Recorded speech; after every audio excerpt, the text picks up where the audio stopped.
So depending on where you live in the country, there's going to be a extreme variety of options for you to try and reduce some of your expenses. Some of that will be reductions in electrical costs. Some of that will be reductions in rent or postponement of rent or mortgage payments, or um, some will be a deferral of taxes. Some will be a deferral of municipal services such as water or uh, other expenses that come with your different municipalities. So there's no right or wrong answer to this because I don't know what is specifically for your area, all the options available to you. But we're going to go through how to look for that and find out that information, and then we're going to try and adjust it in the spreadsheet to see, what changes that makes. But some of these will be programs you don't have to pay back, and some of these will be just deferral of other expenses. And then the other thing too is, if you are in a situation where maybe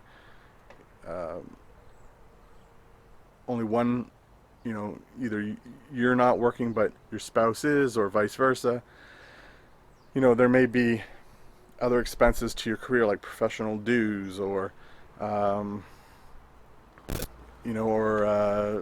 any number of expenses that could be custom that are postponed because of this, that they're not collecting those expenses for, right? So that's something else you'll want to make note of and look into as well if there's some opportunities. Uh, you know, Although you will still owe the money for a lot of these things, and in a way that's some form of debt, from a cash flow perspective, the ins and outs of money, being able to defer those expenses allows you to use the bit of money you have now towards your highest priorities. So you'll want to take advantage of that if you can. It's not that it reduces how much you owe, it's just will make this period of time easier for you, and it's likely that a lot of those deferrals will continue until we're moving out of this situation as a society. So um, you'll likely have as much time for that, and I don't like putting off having to deal with things. It's against my nature, especially as a planner. But again, as I prefaced, this is dealing with financial emergency and getting through this period of time as well and healthy as possible without destroying, your financial assets and destroying the life you've built to this point. So in the second tab, the reduce monthly cash flow section, we're just basically going to run through it again um, very quickly. But to do this, you're going to have to take some time to search on the internet, look up your city, look up your region, look up your county, look up your province, look up and then also the federal government. But the federal benefits are much more well known. They're announced every day, and there's a lot of attention in the news. But there's a lot of more local, both provincial and city and regional opportunities. And again, I can't go through all that because I don't even know where you live. But by doing a search for these type of programs, you'll figure out what's available.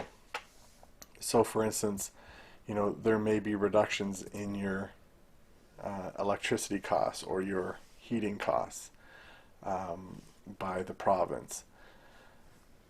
So you could modify that there. So if you expect that to be a bit lower, then you just make that adjustment in here, right? Whether or not some companies might be reducing some of their fees, seems a bit unlikely. However, when you get to property tax, it could be that there's a deferral. So if that's the case, we're going to treat a deferral, even though one day you're going to have to pay that, for this situation, for in an emergency like this. We're going to take a deferral as an opportunity to wait to pay that back. And yes, that becomes a debt, but it's a debt that right now doesn't appear on our credit score, right now is not going to impact how we get through this. So if you can defer it, defer it. So if the property tax can be deferred, defer it, right? And also, when it comes to maintenance of your home, again, maybe there's some programs, that sort of thing, but likely, with the difficulties of purchasing anything or getting anyone to do any work in your house, likely that's going to reduce, right? But there may be potential of some government programs. Some cities and some provinces have some rebates for rent, or a postponement of rent, or a reduction in rent. It varies across the country. But if you're renting, and then you'll want to find out what's available to you.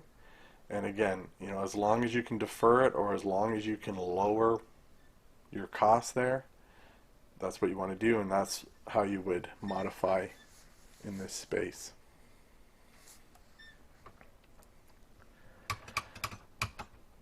When it comes to transportation costs, again, likely there's not a lot of changes. It could be some insurance rebates, but they're likely minor. From the government, there might be an opportunity to defer registration costs, that sort of stuff. But again, those are minor costs of having a car, and every dollar helps here. But likely these are not monthly costs that you will have been incurring. But again, if you have those sorts of abilities to make changes or defer the costs, then that's something definitely to do.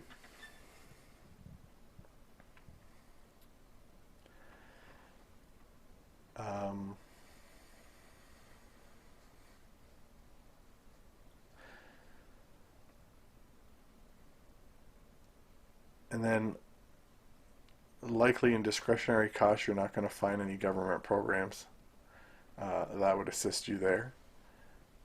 And the same being for your other expenses here. Again, the other thing while you're researching is you want to look, specifically with your bank, if you have a mortgage, or your lender, is there any ways of deferring that expense?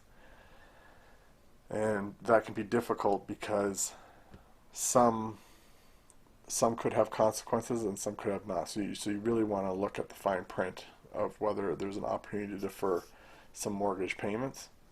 But again, we'll work on that when we get to the monthly debt payment section. But since you're researching, that's something definitely to look into, right? And then when it comes to loan payments, credit card payments, if there's any way to defer a payment, take it. Again, reading the fine print, whether there's catches or there's potential difficulty on your credit scores.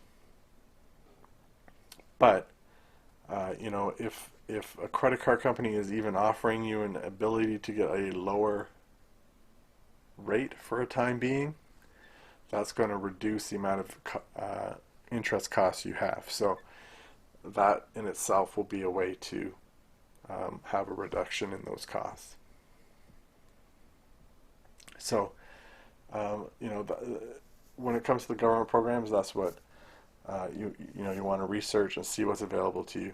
It could be that you have a few opportunities here to reduce those expenses, or defer the expense, or hopefully at least you can find one. Every bit's going to help. So then the next thing we want to do is, let's look at some further reductions that can be made, right?